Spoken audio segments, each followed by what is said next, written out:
Et salut à toutes et à tous, c'est Kilmo et aujourd'hui on se retrouve pour un nouveau tuto. Donc vous voyez là l'iPod est bloqué sur la pomme, donc il n'est pas en démarrage, non.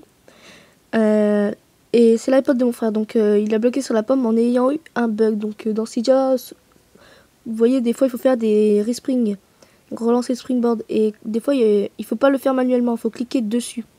Et mon frère lui, Cydia a quitté tout seul, du coup il a fait un respring lui-même et... Enfin voilà quoi. Il y a eu un bug. Donc pour cela, on va devoir rentrer en mode recovery pour qu'iTunes ne le reçoive. Donc, enfin le reçoive, le repère, enfin le trouve quoi. Et pour ça, il faut qu'il soit branché. Donc pour ça, on va appuyer sur le bouton du bas et le bouton Home en haut. Le bouton Home en bas et le bouton verrouillé en haut pendant jusqu'à ce qu'il fasse un reboot. Donc voilà. Donc dès que la pomme réapparaît ensuite, et ben bah, vous voyez, regarde. Voilà, à peu près 7 secondes. Voilà, donc là, il va faire un reboot. Voilà, reboot. Et dès qu'on voit la pomme, on relâche le bouton du haut, donc le bouton verrouillé. Alors... Voilà, là, je relâche celui du haut. Et là, vous allez voir... Paf, mode recovery, branché à iTunes.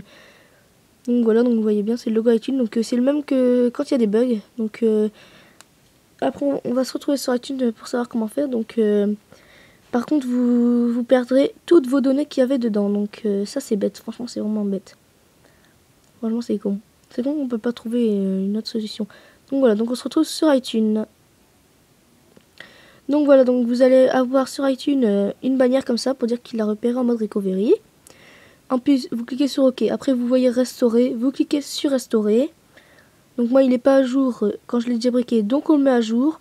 Vous allez avoir comme quoi qu'il va télécharger le 6.1.3. Donc on clique sur suivant. Ensuite on va voir les conditions que tout le monde accepte logiquement. Sinon ça marche pas. Ensuite on télécharge 2 heures la mise à jour. Ouais, super. À la fin de la mise à jour, le logiciel s'extrait, donc le firmware. Voilà, ensuite l'iPod, enfin il prépare l'iPod à la restauration. Prend pas beaucoup de temps aussi. En attente de l'iPod, ça non plus, ça prend pas beaucoup de temps. Après c'est quoi ça déjà? Je vois pas très bien. Voilà, restauration du logiciel de l'iPod, ça prend du temps. Vérification du logiciel de l'iPod, pas trop non plus. Donc là, il vérifie si le logiciel est bien installé. Et après, vérification de la restauration de l'iPod pour voir s'il est bien restauré. Ensuite, il restaure le programme interne de l'iPod. Enfin, ça, j'ai pas trop compris.